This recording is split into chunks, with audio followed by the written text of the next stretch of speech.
사쿠라 뉴스 단속반. 갑자기 사쿠라. 안 됩니까 이렇게 하면? 아 이제 주제가 다음 주제가 일본 건가 봐요. 그렇습니다. 정확하게 간파하셨네. 야, 오늘 그 어려운 걸. 국제적으로 저희가 놀고 있습니다. 네. 네. 일본에서 많이 보기를 바라는 사쿠라 뉴스, 네. 가짜 뉴스 그렇게 표현하면 안 됩니까?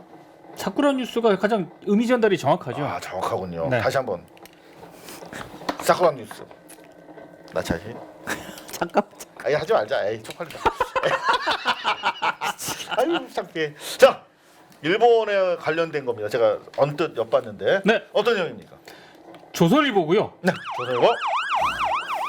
오늘 그냥 조선일보 뽕을 뽑자. 요즘 아까도 말씀을 드리지만 크레이지 뉴스페이퍼.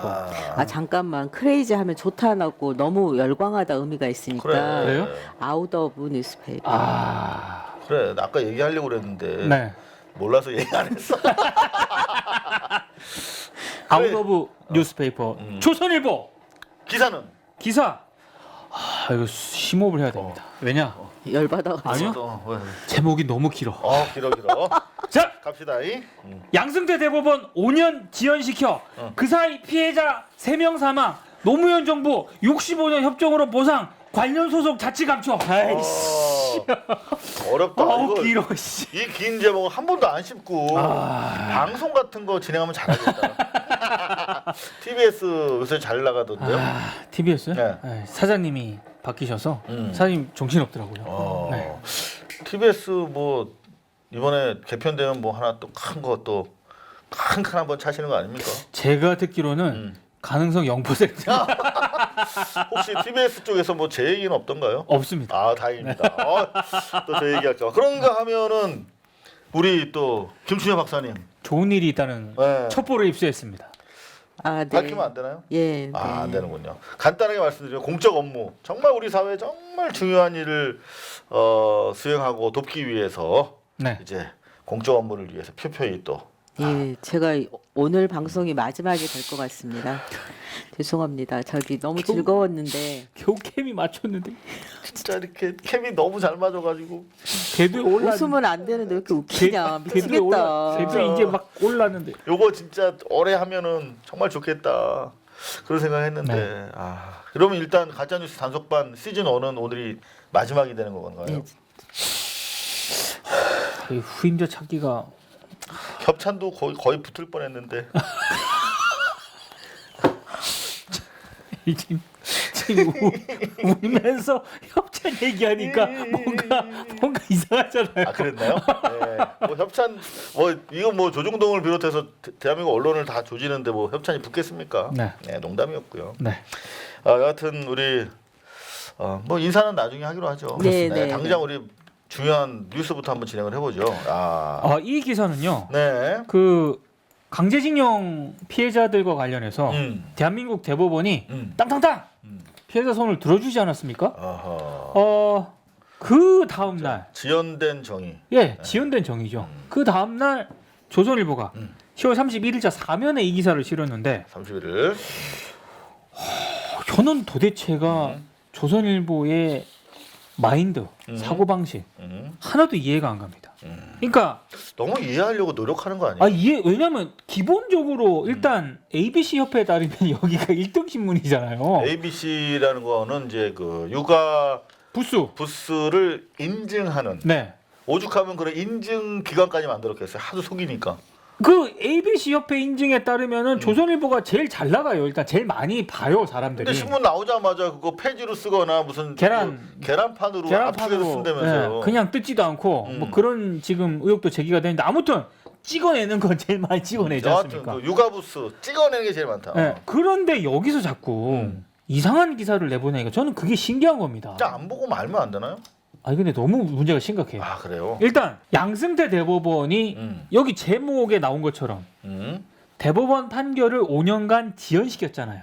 그것도 그 상고법원 설치와 관련해서 박근혜 청와대와 양승태 대법원이 딜을 하면서까지 그런 의혹이 제기돼서 그게 5년 동안 재판이 지연돼서 이제 땅땅땅 내려진 거 아닙니까? 그건 맞는 거죠. 팩트잖아요. 예. 그러면 기사를 쓰려면 조선일보 빼고는 다 그렇게 썼어요.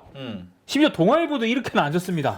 예? 근데 양승태 대법원 문제 있다. 이런 지연된 정의 해가지고 썼는데 조선일보 이 기사에서는 갑자기 양승태 좀 문제 있다 살짝 건드린 다음에 남대없이 전 정권 책임론을 제기합니다. 그러면서 노무현 정부와 문재인 당시 민정수석이었던 비서실장도 했던 문재인 대통령도 책임이 있다. 헐. 이런 프레임을 짭니다. 문재인 정부의 책임도 피할 수 없다. 2005년 8월 노무현 정부는 강제징용 보상이 청구권 협정의 무상 자금 산정에 포함됐다. 이미 결제 끝났다. 네. 이 발표로 강제징용 피해자의 개인 청구권은 법에 의해 인정받을 수 없다는 인식이 널리 퍼졌다. 네. 이거는 그래서 소송을 한 거 아니에요. 그렇죠. 네. 그래서 소송 제대로 이제 이루어지면 되는 건데 이 얘기를 꺼냈네. 왜? 괜히. 이 얘기를 꺼내 가지고 이거는 원칙론적인 얘기잖아요. 그렇죠. 네. 네. 아니 그러니까 이건 피해자들이 이 결정에 승복할 수 없다. 해서 소송을 제기한 거지 않습니까? 그렇죠. 네. 그럼 소송을 제기를 했으면 대법원이 그 제기한 거를 판단을 하면 되는 거예요. 근데 그 판단을 못하게 하기 위해서 일본하고 대일 관계가 뭐 어떻게 좀 틀어질까봐 박근혜 청와대가 그 짓을 한 거 아닙니까? 그 양승태 대법원하고 야 상고법원 해줄 테니까 재판 지연시켜라고 한 건데 갑자기 그 이전 상황을 꺼내가지고 노무현 정부하고 문재인 대통령도 여기 책임이 있어. 라는 프레임을 강조한 겁니다. 그러면서 제가 진짜 기가 막혔던 거. 네. 재상고심 지연이 사법거래의 산물이 아니라는 증언도 있다. 라는 그 부분을 갑자기 끄집어냅니다. 아 그래요? 그러면서 이번 판결을 이거 사법 거래에 의한 것이 아니다. 증언도 있다. 그러면서 이번 판결을 계기로 재상고심이 5년 늦어진 경위에 대한 치열한 공방이 법정에서 벌어질 듯하다. 그러니까 라는 양승태의 재판 거래 수사를 실드 쳐버리네 또 이걸로. 그러니까요. 그러니까 이게 너무 악질적인 기사입니다. 진짜 용이 주저하다. 아유, 기사를 왜 이렇게 막 섞어요? 그러니까 양승태 실드를 치면서 지금 문재인 대통령과 노무현 정부 책임론까지 막 섞으려다 보니까 기사가 뒤죽박죽 비빔밥이 됐어요. 거칠다. 옛날 조선일보가 참 정교하게 아웃 오브 공작질했는데. 아웃 오브 뉴스페이퍼. 그러니까 왜 그래? 농담이 왜 이런 기사를 내보냈을까요? 하는 생각을 저는 하는 게 제 역할이잖아요. 그렇죠. 근데 생각을 해보니까 그러면 그 뉴스 가짜 뉴스계의 프로파일러. 그렇죠. 아, 우린 가짜 뉴스기에 땅개. 그렇지. 우리는 그냥 딱새, 네. 찍새. 갑자기 부끄러워서 말을 못하겠어. 아 근데 이게 좀 심하지 않습니까 이거는? 그러니까 이 뭐냐면 그러면 이거를 왜 썼을까 생각을 할 때 생각이 떠오르지 않으면 저는 어떻게 생각하냐면 네. 이 기사로 누가 가장 이익을 볼 것인가 생각을 해봤어요. 그러니까 누구의 심기를 관리하는 기사인가 이렇게 보니까 일본 정부와 이 재판과 관련된 미쓰비시 그 일본 재벌 네. 를 심기를 관리하는 기사인 거죠. 근데 이거를 왜 조선일보가 했느냐? 조선일보가 그러면서 뒤에 멘트를 보면 한미일 뭐 이런 얘기도 있잖아요. 그러니까 조선일보가 이 신문의 정체성이 그 친일본적이구나 이런 네. 생각을 했는데 요런 기사를 좀 말씀하시는 건데 조선일보에서 엊그제 강제징용 배상 판결은 한미일 연합전선의 악영향이 우려된다. 그걸 왜?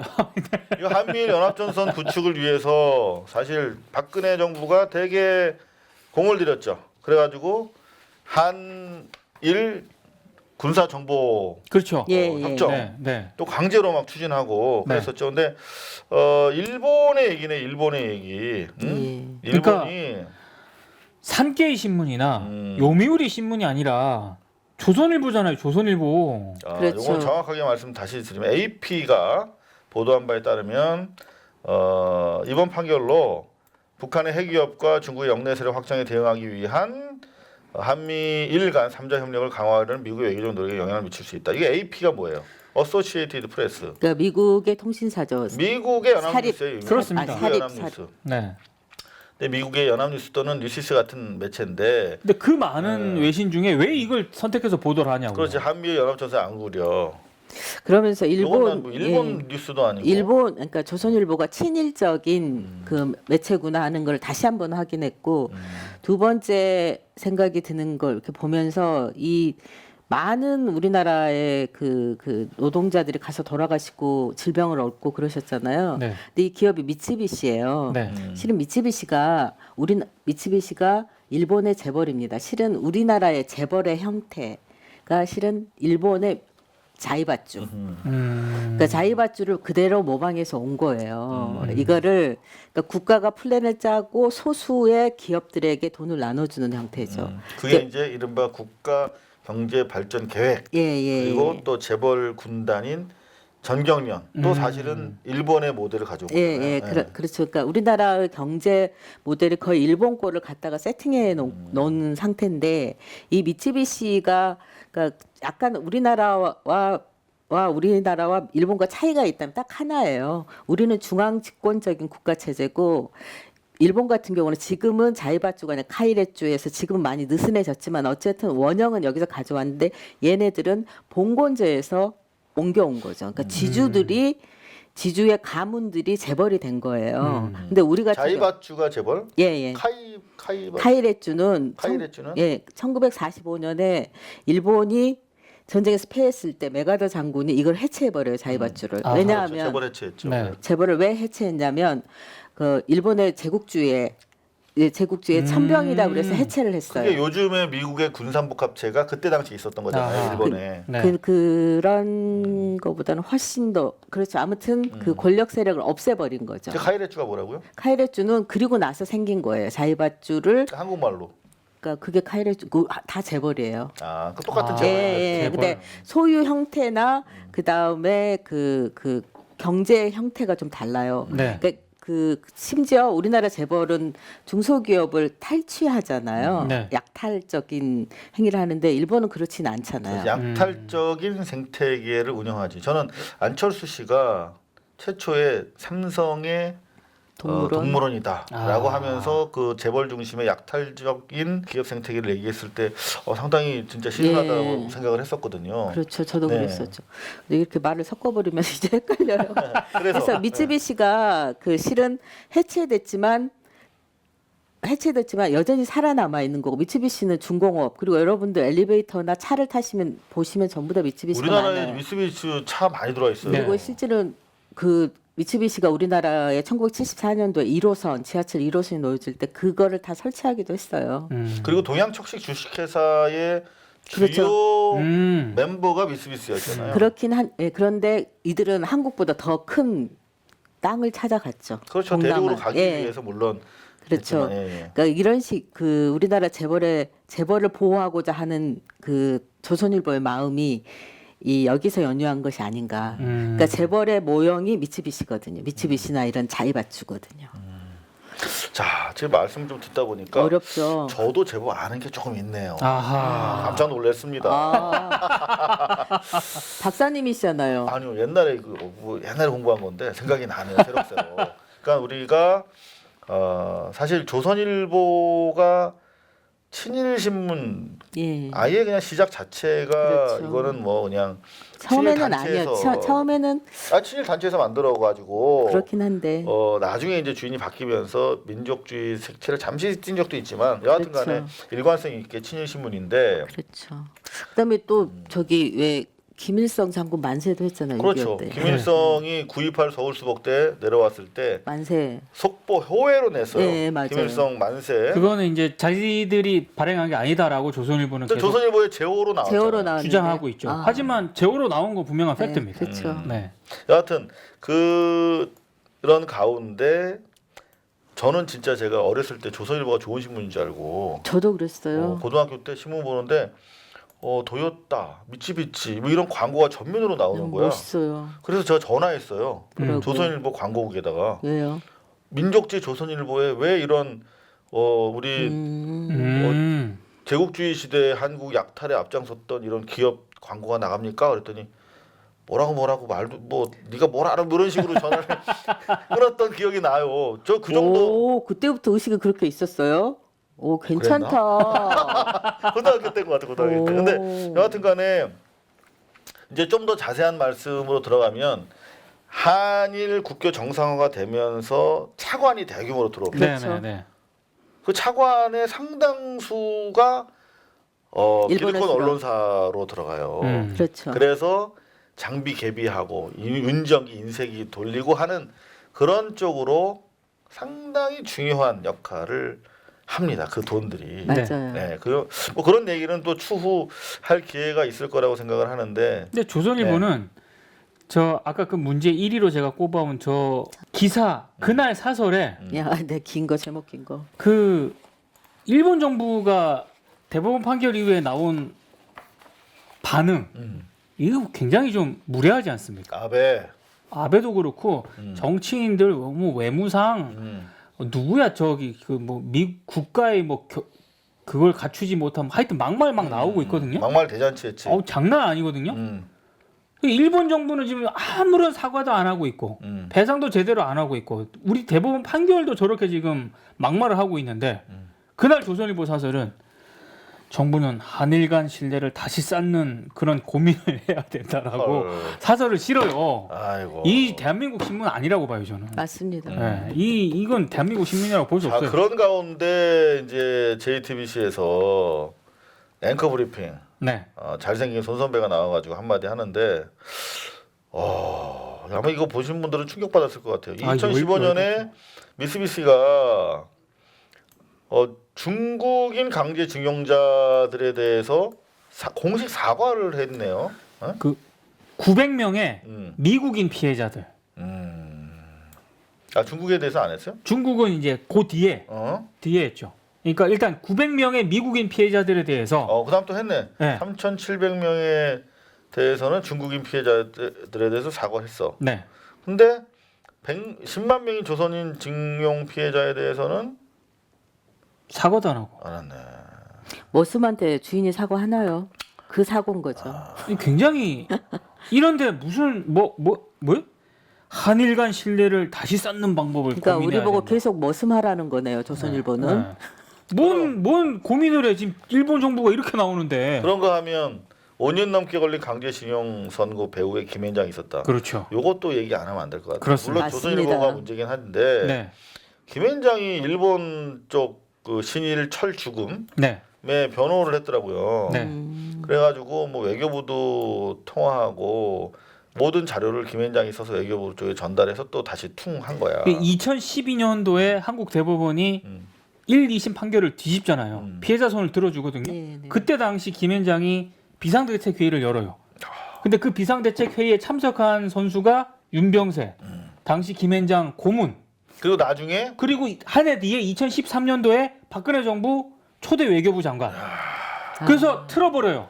이 징용 판결 이런 거를. 아하. 이 김앤장의 제가 봤을 때 김앤장의 사실상 창구 역할을 했다고 봐야죠. 윤병세 전 장관이. 그러네요. 그리고 와. 또 쭉쭉 나오는데 진짜 혈압 올라가더라고. 네. 법원 행정처 심의관이 또 백업하고 그리고 나서 김앤장에 또 취업하고. 그러니까 이런 식의 회전문 인사는 못하게 해야 되는데. 그다음에 양승태가 청와대 추천한 김앤장 소속 변호사가 법무비서관이 되고 그냥 뭐 쥐라펴락 한 거예요. 그리고 여전히 15건 가운데 10건을 김앤장이 하고 있다는 거죠. 네. 그러니까 저는 아까 그 조선일보 기사 제목 긴 기사 왜 1위로 꼽아왔냐면 네, 이제 정리합시다. 자 조질 거면 자 일본 정부 조져야 될 거 많고요. 그리고 양승태 우리 안에 친일했던 사람들 굉장히 많지 않습니까? 김앤장도 조지고. 김앤장도 조지고, 그러니까 조져야 될 사람들이 너무 많은데 비판해야 돼. 그들에 대해서는 아무런 언급도 하지 않은 채 난데없이 노무현 전 정부 문재인 대통령 책임론 그리고 심지어 재판 지연과 관련해서 뭐 공방이 벌어질 수도 있다? 야 어떻게 이런 기사를 씁니까? 그래서 이게 나쁜 뉴스네요. 저는 자꾸 가짜 뉴스로 가지고. 이거는 왜곡 뉴스죠. 악질 뉴스, 왜곡 뉴스라고 생각하기 때문에 저는 넓은 의미의 저는 가짜 뉴스라고 생각합니다. 어떻게 생각하세요? 저는 가짜 뉴스로 생각을 하는데 이게 전형적인 물타기 하면서 초점 흐리기잖아요. 결정을 그러면서 왜곡 보도, 왜곡되는 그런 그 메시지를 보내는 거잖아요. 네. 이 재판의 결과가 무엇인지 기사를 한참을 봐야 돼요. 그러면서 지네 하고 싶은 얘기만 예, 자기 것만 하는 주저리주저리 거죠. 써놓은 거지. 그렇죠. 그러니까는 이것이 왜곡이고 그 다음에 허위 뉴스죠. 허위 뉴스. 좋습니다. 뭐 왜곡 허위 뉴스라고 하는데 저도 의견을 제기하지 못하겠습니다. 왜냐하면 오늘 가짜 뉴스 단속반 에피소드 시즌 1의 마지막 시간이기 때문에 두 분 의견 존중해서 제가 따르겠습니다. 저희가 뭐 짧지 않은 시간 열심히 달려왔는데 좀 일단 좀 정리 멘트 해주셔야겠어요. 네. 그동안 어떠셨는지.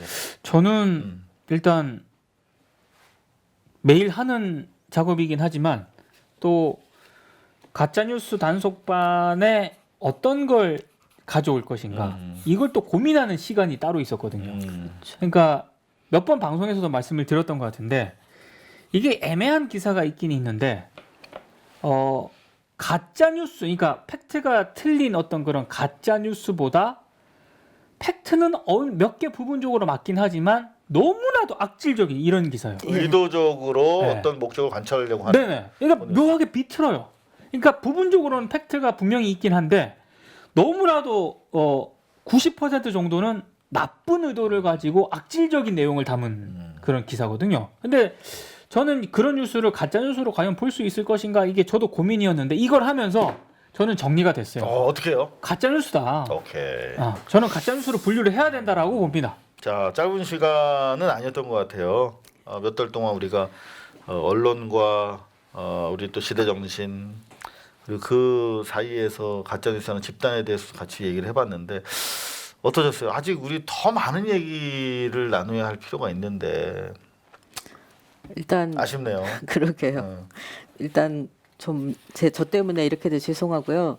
제가 저기 좀 더 이렇게 일을 좀 하고 다시 돌아오겠습니다. 네. 그리고 제가 이 개인적으로 이상한 기자를 친구이기도 하지만 굉장히 존경하는 기자인데 하자고 그래서 준비가 없는데 되겠나 싶었는데 하면서 제가 공부를 참 많이 했어요. 그러니까 자료를 찾으면서 공부를 했다는 것보다 기사를 보면서 한국 언론이 그 품위가 없구나. 그러니까 저널리즘의 기본이 안 돼 있구나. 너무 부끄럽다. 이런 생각을 많이 하고 이걸 어떻게 개선할 것인가는 생각을 했을 때 제가 할 수 있는 방법은 제가 알고 있는 지식이나 이런 거를 뉴스 리터러시라고 하거든요. 이런 걸 뉴스를 골라낼 수 있는 눈을 사람들하고 많이 공유를 해야겠다 하는 그 정도 선생적인 마인드 생각밖에 못했습니다. 그런데 우리 한국 언론이 좀 품위가 있었으면 좋겠어요. 품위를 정말 중요한데 이야기하기에는 너무나 좀 척박한 네. 현실이어서 저희부터가 일단 품위를 지키려고 노력을 했는가. 제가 말씀 중에서 이 조진다는 표현 이런 거 상당히 좀 품위격이 떨어지는 멘트인데 그래도 조져야 됩니다. 제가 그런 거를 적절하게 조져주지 못한 점 정말 진심으로 반성합니다. 가짜 뉴스 이제는 저희가 안 해도 많은 언론에서 사회적으로 관심을 가지고 있습니다. 그럼에도 불구하고 꼭 필요한 것 같아요. 더구나 평화 체제로 전환하는 네네. 오랜 대립과 갈등과 전쟁의 시대를 벗어나서 평화 시대로 접어드는 마당에 정말 조직적인 기득권 수구 세력들의 저항이 인식의 영역에서 거의 내전 수준으로 활발하게 진행되고 있습니다. 그래서 맞습니다. 이런 시기야말로 우리가 저들이 누구인가에 대한 역사성 그리고 저들의 말의 어떤 그 음모를 계속 주시하는 게 필요하지 않을까 해서 너무나 중요한 일을 하러 가시기 때문에 저희가 못 잡아요. 네. 정말 이제 시간이 지나면 어떤 일을 하시는지 드러날 것이고 여러분들도 큰 박수를 보내주실 거라고 확신하는데 떠나가는 뒷모습에 큰 저희가 박수 보내드리면서 가짜뉴스 단속반은 시즌 2로 돌아올 것을 약속드리면서 마지막으로 한번 외쳐보겠습니다. 가짜뉴스 단속반! 고발뉴스는 여러분의 자발적 후원에 힘입어 운영되는 대한매체입니다. 자본과 외압에 흔들리지 않는 언론으로 키워주십시오. 후원 신청은 지금 고발뉴스닷컴에서 접수 중입니다. 여러분의 많은 참여를 부탁드립니다. 감사합니다.